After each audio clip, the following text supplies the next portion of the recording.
बिस्मिल्लाहिर्रहमानिर्रहीम।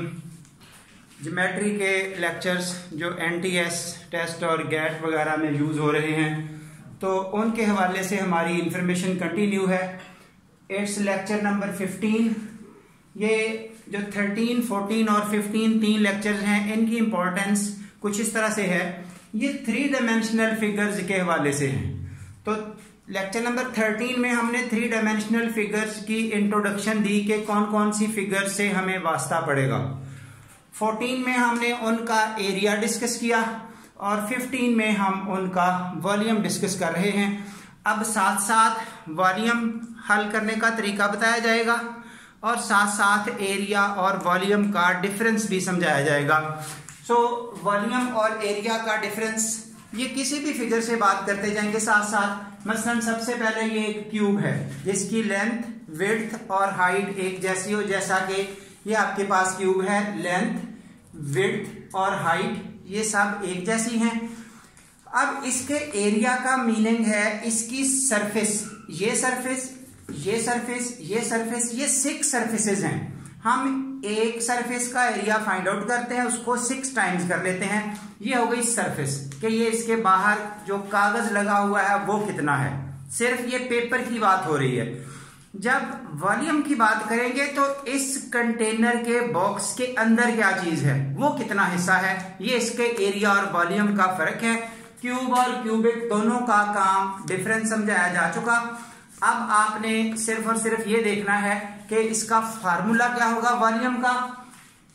Area of base multiply by perpendicular height. Perpendicular height means ये height जिसमें दो साइडें आपस में 90 पर अटैच्ड हों, ये परपेंडिकुलर का मीनिंग ये है। अब देखिए बेस का मीनिंग जिस पर वो सेटअप टिका हुआ है, ऐसे ये नीचे हो गई बेस, तो ये बेस किस तरह की है, बेस एक स्क्वायर है। सो एरिया ऑफ बेस यानी कि इसकी length into width multiply by height. तो फार्मूला आपके सामने आ गया, length multiply by width multiply by height. और क्योंकि ये साइडें सब एक जैसी हैं इसलिए 4/4/4 ये इतना हिस्सा तो हो गया लेंथ बाय विड्थ, ये हो गया हाइट। अल्टीमेटली ये आपके पास हो गया इसका वॉल्यूम। उसके बाद क्यूबिक मींस क्यूब जैसी फिगर, क्यूब लाइक फिगर।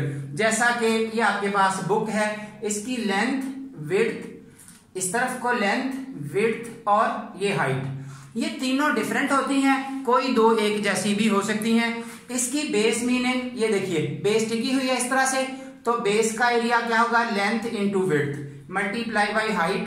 सो एज बिफोर 6, 4 और 3 जो डायमेंशंस नजर आ रही हैं उनके मुताबिक ये आपके पास एक स्ट्रक्चर दिखाया गया। ये हो गया इस क्यूबिक का वॉल्यूम। उसके बाद ये एक टर्म आ रही है नेक्स्ट, सिलेंडर। तो सिलेंडर के हवाले से अगर हम बात करें, सिलेंडर के हवाले से अगर हम बात करें तो ये इसकी बेस जैसे ये यूं टिका हुआ है। एरिया ऑफ बेस, तो बेस किस तरह की है, ये देखिए एक सर्कल है।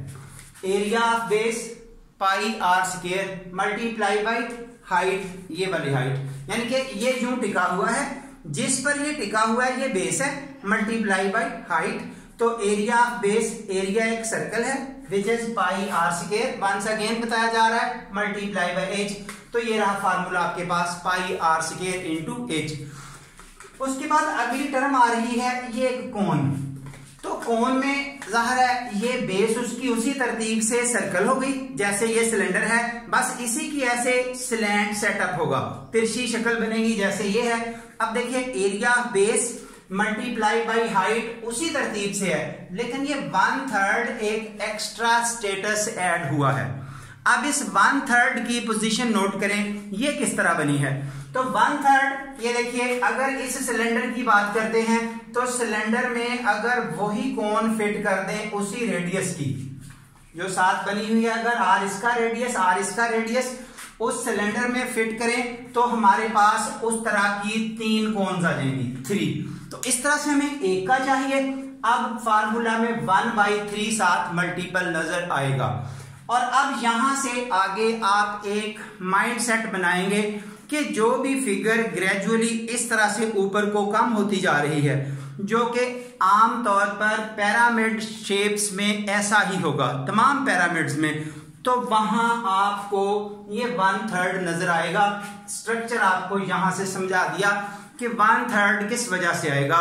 तो इस हवाले से जरा आप नोटेबल पॉइंट, इन जो कोन के बाद है आप पिरामिड्स की बात कर रहे हैं, तो पिरामिड्स में सबसे पहले ट्रायंगुलर पिरामिड।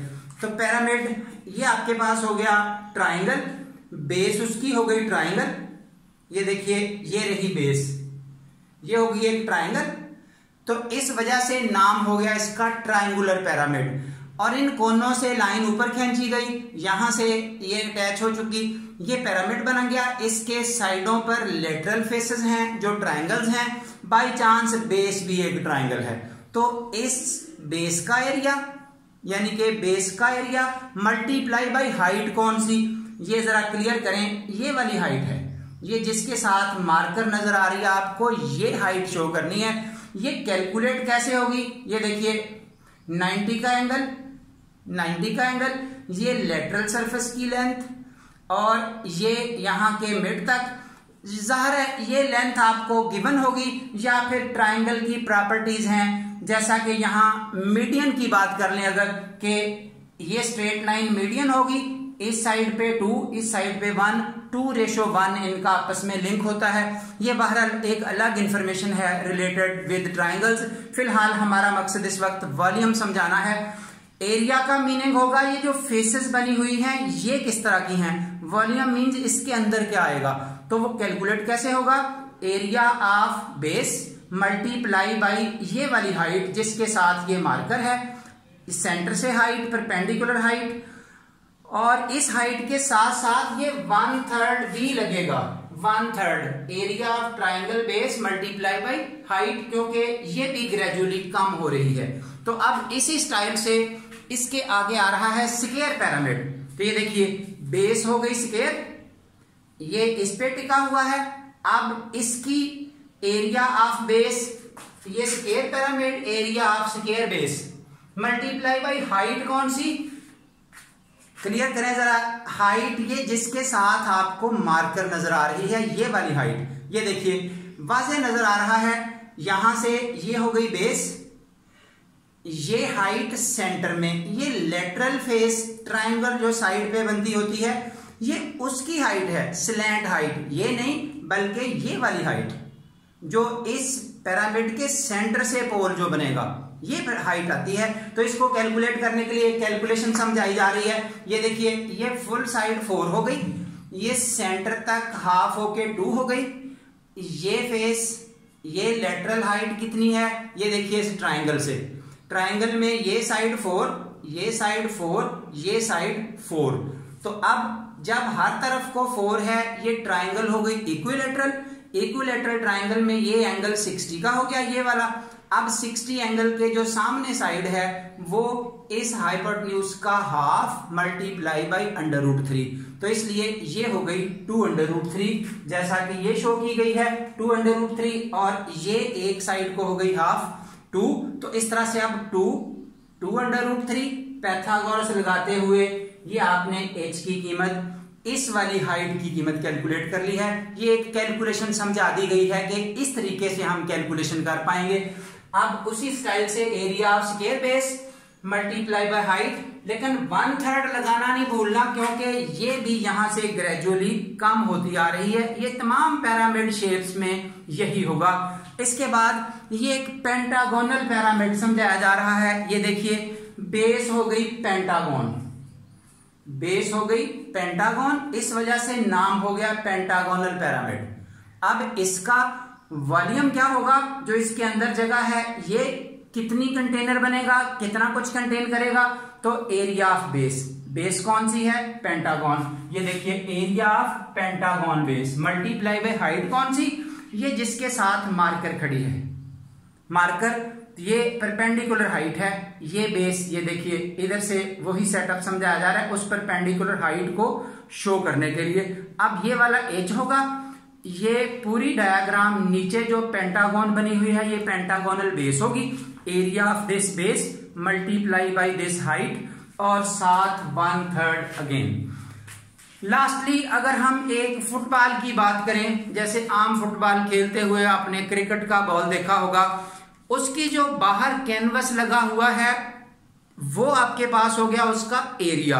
उसका फार्मूला हमने पिछले लेक्चर में पढ़ लिया, 4πr²। और जब हम उसका वॉल्यूम नोट करेंगे, मींस उस फुटबॉल के अंदर एयर कितनी है, तो 4/3 वही 1/3 वाला वे πr³। ये जो वॉल्यूम होता है वो क्यूबिक यूनिट्स में मेजर किया जाता है। तो इस तरह से ये जितनी अवेलेबल फिगर्स के हवाले से क्वेश्चंस पूछे जाते हैं एंट्री टेस्ट में, एनटीएस, गेट एग्जाम्स में, वो सब की सब डिस्कस हो चुकी। अब तक अगर किसी को कहीं भी कोई डिफिकल्टी है, कोई मजीद इंफॉर्मेशन चाहिए, तो वाया कमेंट्स हमसे रब्ता कर सकते हैं। हमारे चैनल को सब्सक्राइब करें, लाइक करें, शेयर करें, और इंशाल्लाह आपको हर तरह की इंफॉर्मेशन, हर तरह का मैथमेटिक्स से रिलेटेड डाटा अवेलेबल होगा जो भी किसी बच्चे की ज़रूरत होगी। अनकरीब आपको इंटरमीडिएट के लेक्चर्स भी मिलना शुरू हो जाएंगे, और ये मुख्तलिफ टेस्टों में, एंट्री टेस्टों में, एनटीएस में आने वाले एग्जाम्स में जो क्वेश्चंस पूछे गए हैं उनकी भी डिटेल्ड डिस्कशन पेपर्स की फॉर्म में आपको अपलोड होती हुई नजर आएगी। Thank you very much.